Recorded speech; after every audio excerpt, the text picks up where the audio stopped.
Welcome everyone to Coaching in Session. My name is Michael Reardon and I will be your mindset coach today. And today we're going to be talking about success and how to get it. I know success is going to be one of those things that many people have on their mind. They're thinking about their $1 million plan. They're thinking about how to hit it big in the lotto. But yet, every day we hit it big. We get to wake up. We get another chance, another opportunity for us to be the person that we were always destined to be. Sometimes our path can be littered with obstacles. It can be littered with challenges, with hard moments that might make us rethink why we do the things we do. And even if this is going to be worth it. Sometimes people are going to say, you know what? I don't think I want to keep going down this path.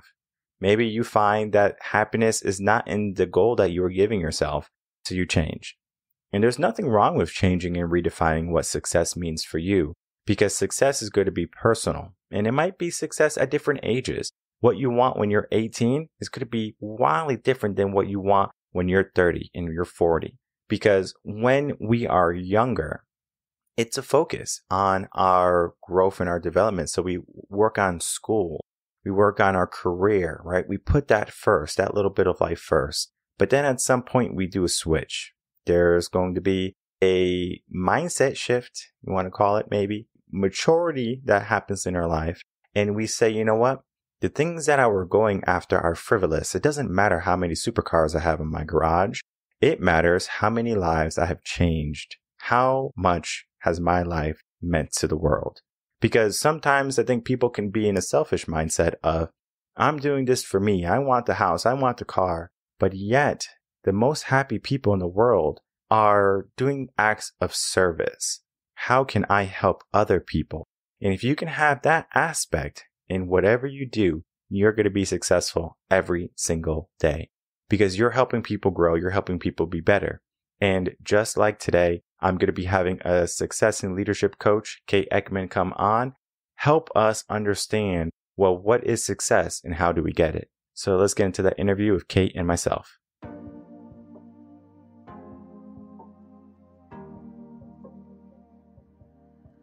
Welcome, Kate Eckman, to Coaching in Session. How are you doing today?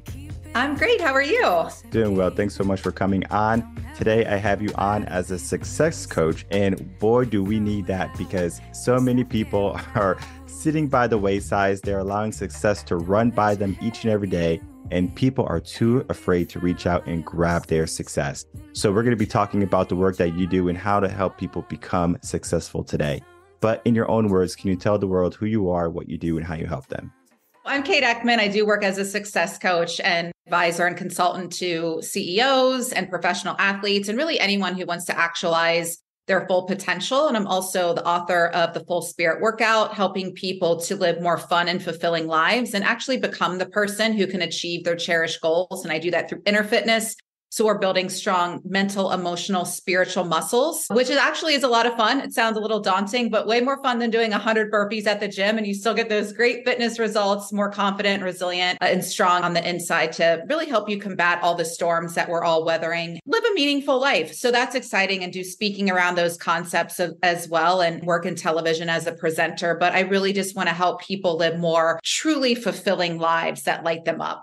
You alluded to fulfilling lives, meaningful lives. What does that mean to a person? When you say that to someone, does that mean like a big house, fast cars, a lot of money? What does that generally mean?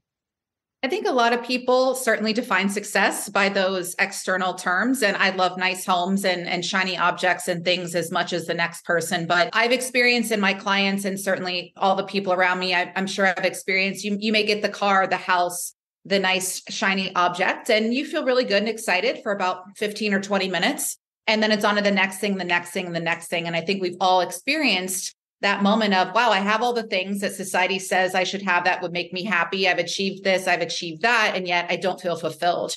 And those are a lot of the people that I work with. And I've certainly been there myself. And that's because none of that stuff can bring us lasting happiness. However, you just take a trip, even just for 4 days. What I just did, I went to Maui with my brother and his family and was laughing and being silly with my niece and nephew and riding the waves and taking time off from the madness and stress of home and work. And that's something no one can ever take from me. There's no price tag that you can put on laughing with a loved one and having fun with a child and yourself and your family. And people that I work with, they've done all the big fancy things and they say to me, but I don't feel fulfilled or I don't have that meaning. And for me, I define fulfillment as the things I just described. Certainly feeling a sense of peace, feeling that I'm contributing to society at large in the world, doing something greater than myself and having a really strong why. And I think we feel fulfilled when we are more childlike, quite frankly, when we're not taking ourselves and our lives so seriously, and we're just able to experience more play and fun. And that's something that we sadly have to work a bit harder to achieve in our American culture. But I've reached a place where it's just, what do you want your legacy to be? And I'm thinking of that. And what do you want your life to be? And for me, I'm not getting the fulfillment out of my life just being about work and what I'm achieving and making the money to buy fancy things. It's not filling me up. Fulfillment is one of those things that many people realize when they finally get the house, the car, all of the material things that they can desire in their life. And they find out that they have been living life backwards. They have sacrificed their years to attain financial wealth, financial freedom. But when reality is they could have been 18, having kids, and enjoyed every moment. Yes, it would have been more difficult because when you're financially fit and you start a family, it is so much easier. That's why many people are starting families at a later age now, in their 30s. And it's not only because of people want to live in that materialism, it's because they want to have the best family life they can from the get-go, not the struggle. However, there is something that happens in the struggle. It's almost like a magic where you start to see the little things in life, where you start to appreciate them even more. Just as you said, when you were in Florida, the smiles, the laughing, the moments together, those are the little things that we can start to look at. I wanted to define success with you because success is one of those definitions that are going to be different for everybody. Success could be me hanging out with my kid, choosing if I want to go to work or not. Success could be I have a Fortune 500 company and the world knows my name. When we define success, what does that definition mean to you? And then maybe even go a little bit further, what it means to the average person in the world.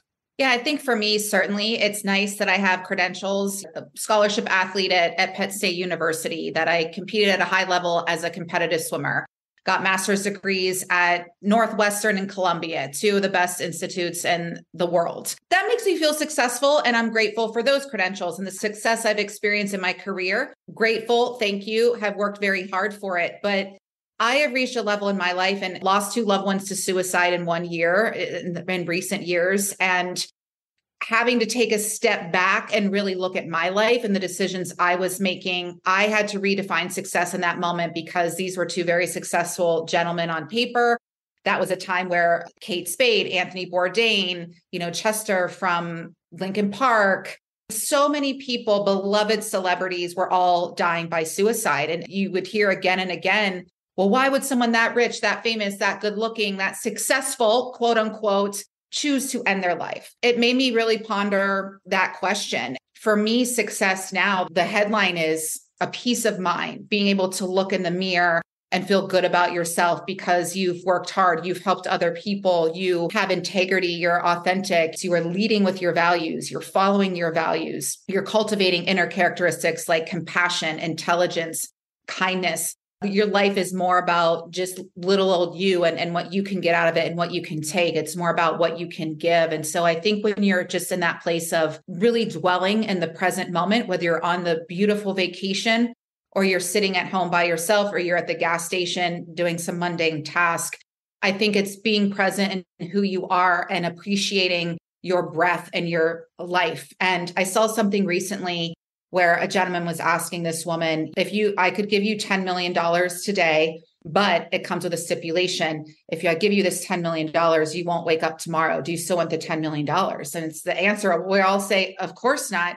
And what that shows is that our life, our breath, just simply waking up in the morning is more valuable than any sum of money. And I think we all know that, but just to put things in perspective, I'm very passionate about this concept and talking about these things because it is so counterintuitive and a complete 180 from the thinking of the world, especially in America, that tells us we have to be all these things and do all these things and have all these things to be not even just fulfilled, but be worthy of anything, be worthy of waking up.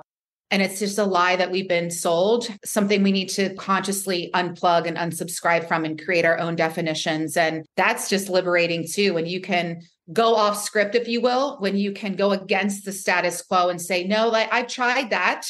It doesn't work. I was this character in this script. I don't like this movie anymore. It's a horror film. I'm going to go over here to the romantic comedy and have more love and fun and joy in my life.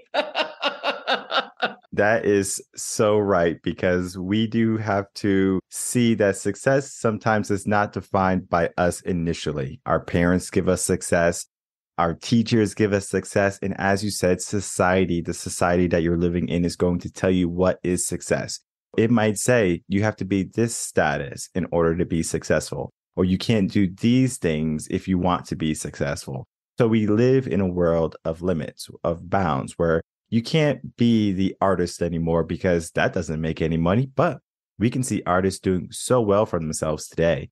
We do have to understand that our possibilities and what we can attain has to be something that we want. And you talked about our purpose, our passion, our why a little bit in the beginning. And that's important too, because when we can define that and we are clear on what we want to do, then we can start to go after the things we want. And then we can track how we're doing to get to the things we want. I believe that is where success is going to be shining the most, because if you give yourself a goal to say, run a 5K using fitness, right? We can use work, we can use anything, family, whatever. We can use that as our goal point. We might not be able to do 5K, start off just running a little bit, right? When you run a little bit, you could say, how far are you away from your goal? When you finally reach your goal, you have now attained your goal, right? You are successful. However, just because you reach your goal, it doesn't mean you're automatically happy, right? You give yourself goals. And I always say to place a goal behind a goal, because if you do not place a goal behind a goal, you're going to find yourself at the success line or the finish line, and you're going to say, well, what's next? And that's where many people fall into the trap of modern society, right? They get the house, they get the car, they get the family, and they're just not happy. They did everything that they're supposed to do. Success is what we define for ourselves, but then we also have to understand the purpose that we give ourselves. It has to be bigger than just a simple task or a simple goal. When we think of success in that world, how can we as coaches start to help our clients reach success more readily, more willingly, and be more defined in how they choose success rather than what was given to them by society? Yeah, I think it's about becoming the person who can achieve our cherished goals rather than just the goal, which so many times we don't reach that goal because we haven't become the person who can achieve the goal. Kobe Bryant can have the goal of winning the NBA championship. He's become the person who can win it. If I have that goal, I'm not even in the NBA. They don't even allow women. It's just like, that's a silly goal for me to have. And I use a silly example because I think some people have or it's like, I want to lose 50 pounds. Great. But I'm like, you're eating pizza every day, all day. You have not become the person who's ever going to reach that goal. And then you get down on yourself. So you're eating more pizza. And I say pizza because I love my pizza. And like, that's my vice. And so I'm calling myself out. I'm not knocking anyone who's overeating or indulging in pizza. I've been there. For me, it is, that's why I wrote the book, The Full Spirit Workout, and went back to school and study all of these concepts to become the person so I don't have to try so hard or force or control or hustle and grind and manipulate. I attract. I'm a magnet to the phone calls, the emails, the opportunities, the experiences, the people. And it sounds like magic that this person just appeared in your life or you were given this opportunity, but it's not magic when you've done the work and you've done all of the things, the inner fitness, as I do, and have all the exercises in the book. So then you get to relax a bit more. You work hard, you put in the work, but then you're in an act of surrender and you're in an act of trust, which confidence stems from the words to trust, to do something with trust. So you're living your life from that inner confidence, it's an inside job. And then you're just attracting and allowing and receiving rather than the force, because you can kind of force or control or grind your way there. I've certainly been there, but that's when you get there and you get the thing and you're like, well, this doesn't even mean that much to me. It's like, I got to get more and more and more. or if it's more of allowing, you get to really experience life and really suck the juice out of life and be in the moment, be present, and be more in alignment. What's a match for you rather than, again, going off some script. And it's like, well, I better do this because I got to make my parents proud. I got to impress this person. I got to get more likes. I don't even want this thing, but society tells me I need this thing. I think a lot of people married with children are in that thing. And so I think just being willing to spend the time quietly and ask yourself, what is it that I really want? Not what I want, but what I really want. And taking yourself on the walking meditation or just sitting, and I call it my sit and stare time, and just staring out the window and inviting in and listening to that, God, spirit, universe, if that's what you believe in, your inner wisdom, rather than that little voice that's like, why'd you say that dumb thing? Or you can't do that. You're never going to make it. Or who are you to have that dream? Putting that voice to bed, if you will, permanently, and then opening yourself up to hearing the truth and the love, and then making decisions from that guidance rather than the caca of the world, if you will. You alluded to the fallacy of success. People see the success. They don't see the long nights. They don't see the calls, the failures, the losses. They only see the glitter and the gold. That is what they want. They don't want the hardship. So the moment they get something that has a bad taste, a little bit of hardship, a little bit of struggle, oh no, I can't get this, right? It's just too much for me, right? Because we are just not conditioned. We just don't visualize the failures too. We only see the success. And there is a power to seeing success as our visualization. Like we're looking at what we want, right? There is an aspect to that. But we do have to understand that there's going to be many trials and tribulations along the way that we have to face and we have to overcome. Think about climbing to the top of a mountain or something like that, or a big hill. And let's say that path is very rocky. In the beginning, you're going to find it pretty simple to take those steps. You have a lot of energy, you're motivated, you're getting to the top. Well, halfway there, you're tired. You now are maybe a little bit sore in your legs. You're going to trip a little bit more often because you are not, as you started, 100% primed and ready. It's that halfway point where many people give up. They say, you know what, this is too hard. This is a lot of work. This is more than what I thought. When that is going through someone's mind and they're struggling halfway to success, what's something that you can tell them or they can think to themselves that's going to help them get to that top?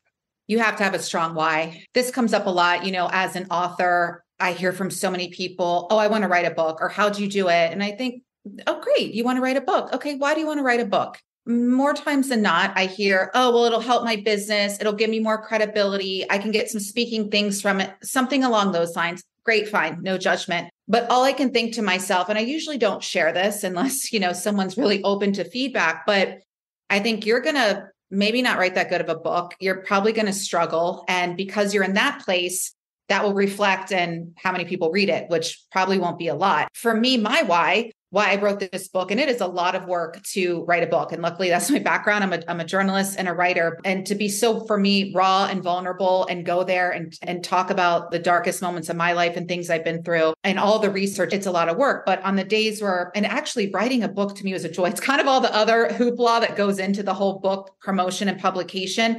The actual writing of the book, I loved. But what keeps me going is my strong why. I dedicated the book to my loved ones who I lost to suicide. It was for them and everybody who struggles with mental health, which I've learned, especially the past 3 years under a pandemic, we all struggle with mental health. And I don't know one person who did not suffer from anxiety, depression, stress, fear, anxiety, any of that during COVID, for instance. I think those moments you want to stop and you think, that's why so many people like these walks for breast cancer or suicide prevention or something, people go and they do the 10K or whatever, because they're like, I'm walking for my grandmother who's no longer with us. I'm walking for this person. I'm writing for this person. Having a strong why, 100% of the time, it's much bigger than you, because otherwise, like another silly example, if let's say for a health reason, I needed to lose weight. For me, weight loss, if it's about looking hot in a bikini, I am never going to lose the weight. I'm going to gain weight because it's like an FU to a misogynistic society that says I have to be skinny as a woman for a man, more or less. And there's plenty of men who don't even want a skinny woman. Anyway, I don't subscribe to that. So if it's about that and looking hot so I can get male attention, I'm going to gain weight as an FU. But if it's I would like to lose weight so that I can live 20 years longer and be around for kids, grandchildren, be healthy, have the energy and capacity to teach these concepts and do this work.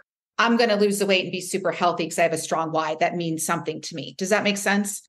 No, it makes sense to me. I mean, I do this for the audience because when it comes to having coaches come on, my mindset is not the only mindset. If you listen to the podcast, we have over 300 episodes right now. I think you're like 340 something, maybe 350 or something like that. Hundreds of coaches, and we have different perspectives. So your perspective is going to be unique to you. And that's what helps people gravitate to want you to be their coach. Because I can talk about mindset all day. I could talk about success, purpose, being in shape, why you should do the things that are going to be helpful in your life all day long. And I'm going to have my audience of individuals. And they're going to say, oh, we love everything you say. But then there's going to be people who don't resonate with me. And that's perfectly fine. I understand I'm not everyone's cup of tea, nor do I want to be. I want to facilitate. I want to provide. And the service that I give people is not me alone. I understand I can't change the world by myself. That is why we have other coaches, wonderful coaches like yourself, come on and tell people a different perspective, a unique way to view things. Because as you said, right, you want to lose 50 pounds. Well, okay, great. That's a great goal. But why? Like, why do you want to lose 50 pounds? So you're going to do your keto. You're going to do whatever you're going to do. You're going to lose the 50 pounds, but are you going to keep it off? What was the reason for truly getting rid of that weight, right? You have to be extremely brutally honest with yourself. Why are you doing it? And if it's because I want to look good in a bikini, I want to get the guy or the girl or whatever, okay, that could be an aspect. But what if we made it a little bit more powerful? What if we said that we can live to a long, successful age of life, maybe 70, 80, whatever, where you don't have osteoporosis and you're struggling to walk up the stairs, where you can run around with your grandkids and you can have those small moments of life, as you said, when you were in Florida, right? Those moments right there can happen today, tomorrow, and in 50 years, if you choose so. Why do you want to lose those 50 pounds again? Do you want to fit in that bikini, or do you want a long, healthy life in 25 years? When we start to define it that way for people, people start to say, I didn't think of it that way. Just as you said, do you want $10 million today and you're going to die tomorrow? Or do you want the rest of your life and you can attain $10 million? And most people, they value life more. When we can show them that there's more to life, that even after your goal, your life is going to go on and it's going to be better because of it. And I think that's a powerful way to think and to have people think rather than just thinking superficially. As you're climbing up the mountain, as your analogy, and you're struggling to go on, you get curious about your why and ask yourself these deep questions to get the answer. Maybe that's not I call it your life assignment. Maybe your assignment is not to climb the mountain. Maybe as you're walking, you got the pebbles in your shoes. That's the universe's way of saying, you know what, this isn't your thing. Maybe you're meant to swim the English Channel for charity. You won't have pebbles in your shoes. And you know, you're more athletic in water anyway, and you enjoy being in the water and you hate being hot and sweaty climbing up a mountain. Maybe that isn't your assignment. I think sometimes we also get trapped in other people's goals, expectations, what mom and dad want for us, what the neighbors, what society says. And we haven't even considered what's our goal. Maybe we're climbing up the mountain because that's what everyone from our hometown does. And it hasn't even occurred to us that we can swim or we can do another activity. I think you'll know what your purpose is, your why, if we're using just exercise and, swimming, climbing now, but fill in the blank for yourself. That's how you kind of know too. For me, I'm like, someone's like, you want to go swimming? And granted, I was a 17-year competitive swimmer. I'm going to go to swim versus climb the mountain, if you will. Getting clear on what's your life assignment, what isn't. You got a pretty good clue if you're lit up when you talk about the thing. Like for me, I can talk about these concepts in my book all day, every day, because it lights me up to talk about strong mental and emotional and spiritual muscles and leading from that and spending the time to build this inner musculature, knowing that the results are phenomenal. I want to tell everybody about it. If right now you were asking me about the process of getting a book agent and publishing a book, something I did love, but I don't want to talk about that. Like for me, it was daunting. I want to talk about the creative aspects of it. But in terms of all the business, I'm like, I want to talk about that. Here's 10 people who do. They're going to charge you a lot of money. Here you go. So I use these examples because I see so many people, they hate being an accountant. They love art and they're like, yeah, but accountant, it pays my bills. And I respect that and I understand it. So maybe start doing the art on nights and weekends and have a hybrid experience, or do a business where you're doing accounting for artists and then you have whatever. Just open yourself up to these possibilities. Like, you're not stuck. You're not trapped. You don't have to be on this script that you don't even believe in. I think that's what I want to do. Just give people permission to live life against the grain. And it can be scary and it can be quite lonely, but you're free. You're free. We talk about freedom all the time in this country, and yet people are slaves to their circumstances and they don't think they can get out. And I have compassion for people who come from major dire straits, something that I didn't have to experience. I come from a good home and family, but there's resources for them too. You just have to believe that you're worthy of the resources and reach out. There's so many people who want to help. When you were on that path from elementary school to high school and then maybe into college, you have a choice.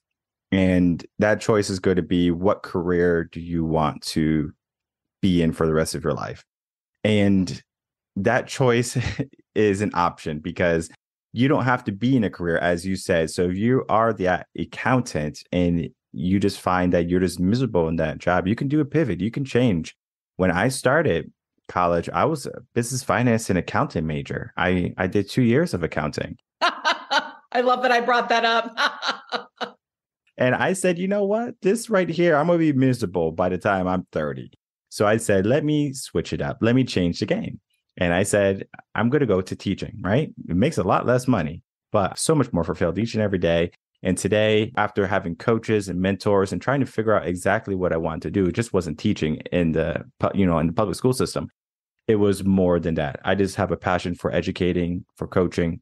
And it led to today starting my business and then having all the different types of shows. I have several shows that we talk about enrichment, personal development, success, just as the work you do, how to help people get there, right? And it's so important that we have that personal development, especially in a world where everything else is more important than your growth. You got to, again, have the latest and greatest phones in the houses and the clothes, and you got to do all these stupid TikTok dances and challenges. That is more important than you finding yourself more personally developed. And I find that to be a crutch in our society today. We need to learn how to be more successful, how to be more potent and more prominent in our life. I would like to ask you a question, and this is going to be maybe, again, personal. You probably gave some of the answers already, but I want you to give your essentials, your essential steps to success. I think number one might be your why, your purpose, and things like that, but the essential steps to getting to or reaching to success.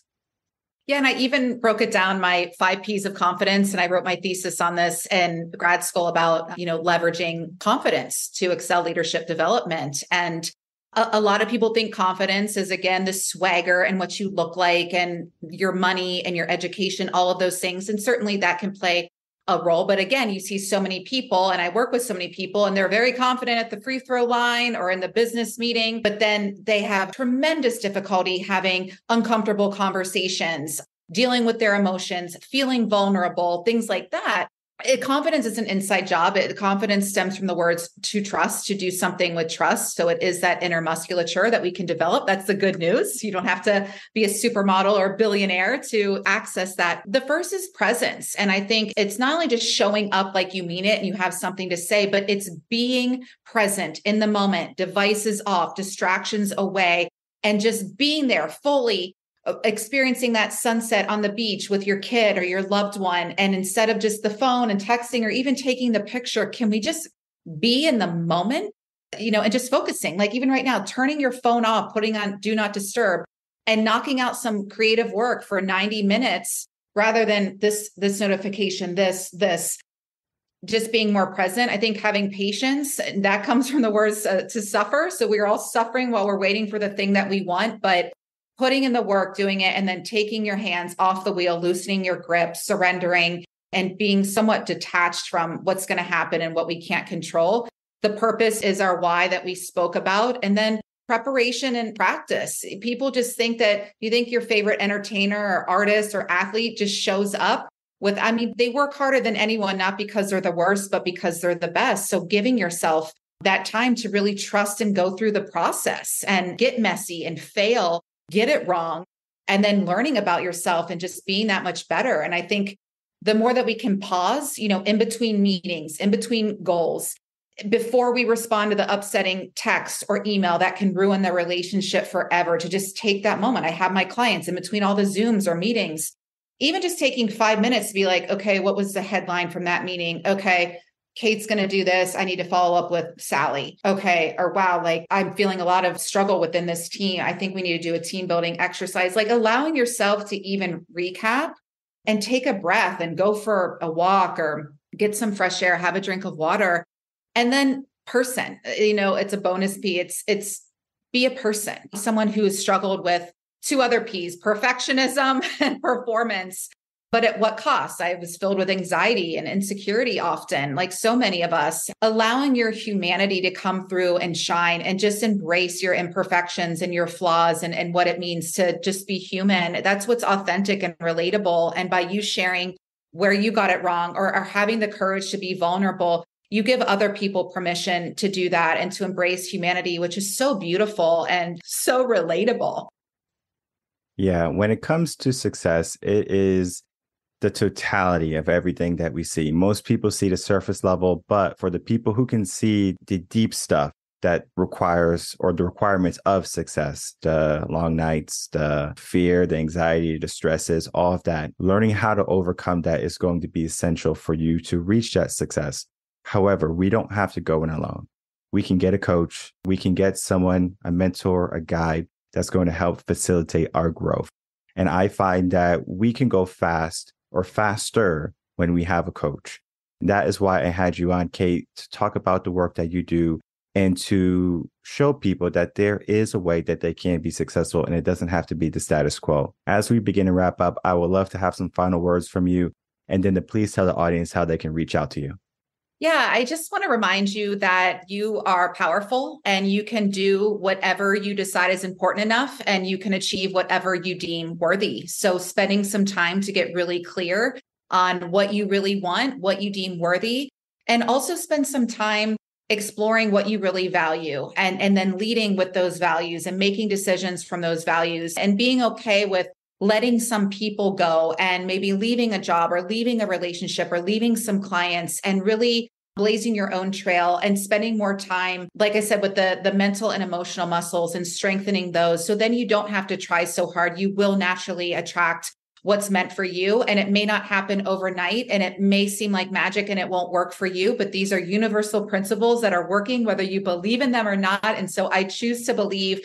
But I think it's just so important to remember that you are so powerful. The world has convinced us otherwise many times, but you really, truly are that great and you deserve to live from that greatness. And we all want to benefit from your unique gifts and strengths and greatness. The days you can't do it for yourself, please do it for everyone else, your family, your friends, your neighborhood. The world certainly needs you to exercise your greatness right now. We need more happy, fulfilled people who are lit up and dedicated to changing the world for the better. Got this. There's people here to support you. And I just appreciate you having me. I've loved our conversation. These concepts clearly light me up because I just really do believe in humanity. And I want to see humanity win again, right? And how can people find you? They can find me at kateeckman.tv, KATEECKMAN.tv, or head on over to thefullspiritworkout.com. Would love to connect with you there. Thank you so much. No problem. And I'll definitely make it easy for everyone. All the links are going to be in the description box below. I encourage everyone to check out what Kate's doing. She's doing some amazing work. And it's important that we fill our life with people just like Kate, who are going to remind us that success is attainable. I would like to thank you so much, Kate Eckman, for coming on Coaching in Session. Great conversation. All right, everyone. I'd like to thank you so much for watching that interview with Kate and myself. What went on in that interview was we were talking about what success was. We alluded to the society and status quos of what success has been given to us, the house, the cars, the clothes, everything, right? That is why we need the latest and the greatest. We need a sense of being a part of the community, of the society, of our peer groups. However, success does not have to be that you need to be incorporated in these groups that only want materialistic goods, that only see your worth by what you have attained. Sometimes it can be what type of person you are. Success can be that. Can you be a good human being in this world? Can you be someone that helps the world grow, helps light the way for other people? Sometimes people just think happiness is going to be when I get things. When I get what I want, then I'll be happy. And it's a trap many people fall into. I'm guilty of it too. I thought if I just got all the things I wanted, all the money, all the materialistic things, I would be happy. Yet happiness wasn't there. And then I was like, you know what? This is something that many people are living in. So I wrote my first book, and it's talking about the concept of happiness. And it's crazy how we correlate our happiness to our success, or our success to our happiness. If I'm this level of successful, then I'm happy, and I can only be happy if I'm this level of success. And that is one of the many lies that we have been told in our life. We can be happy today. We can be happy right now. I understand you might be going through something, maybe a hardship, a grief, a moment where you should live and relish in that moment. As Kate said, learn how to be present. There is a power when it comes to being present. It wasn't until I think I was like 21 to 23 where I started to really look at the things I was doing. And I said, is this truly making me happy? Am I really on the right path? And it wasn't something I thought about by myself. I had someone tell me, a mentor, a family member, a coach. They are going to be able to see your blind spots. They're going to be able to see that you're on a path, and maybe you're on the path, and down the path, there's a dead end sign. You might not know that dead end sign is there because you can't see it quite yet. It's not into view. However, maybe a coach, maybe a guide, a family member has gone down that same path that you're going down, or a similar path, and they understand that at the end of this road, there is no other choice but a dead end. I say that because sometimes limits can be brought to you by other people. Look at Roger Bannister, 4 Minute Mile. I know I use this one a lot, but it is a great example to limits and to understanding the paths that we can be on. Scientists, family members, friends told Roger, hey, you can't do this. You're going to die if you run this 4 Minute Mile. Roger said, all right, cool. He kept doing it, and he finally succeeded. And what happened after he did that 4 Minute Mile? The world followed suit. Everyone said it can be done, so I will make it done. And so the record was broken and broken and broken. And people challenge that record today because they understand the power of possibilities. Success is the possibility to you reaching a goal in your life that you put some work, some dedication, some purpose for. Your why. Why do you do the things you do? When you wake up in the morning, do you hit that snooze button? If you do, your why is just not powerful enough. I understand you might have kids and they might be your why, but you just don't have the energy because you're bogged down by stress and anxiety. If you are living that life, I encourage you, get someone in your corner as soon as possible that is going to help you realize that you don't have to go on this alone. The moment you get a coach, the moment you get a mentor, everything starts to change. I know it seems like a magic pill. I know it seems like something that might be so far from the truth because you have tried it and it hasn't worked for you. Well, sometimes you could be trying to open a door with the wrong key. You have to have the right coach. That is why I have so many wonderful coaches just like Kate come on to the podcast, share her wisdom, share her story, share her mindset. So when you are trying to find your coach, there is no guessing game. Listen to the episode. Start to ask, will this resonate with me? Does she have a similar background? Does she have a similar life? How many paths has she walked on that I'm willing to walk on or I would like to walk on? There is a lot to success. If you want to be successful in a business, typically you get yourself a mentor, someone who has already did it. They already did it. They already were in the trenches and we learn so we can be further ahead. We can mitigate some mistakes. That is called wisdom. Let us be wise in our choices. Let us start to make better choices in our day. And let us not be fooled by the mirage of what society is saying and what we need. Because what we need is an opportunity. And if you wake up every single day, you get that. Not everyone is going to be lucky to get that. Life is going to be an opportunity to live or an opportunity to die.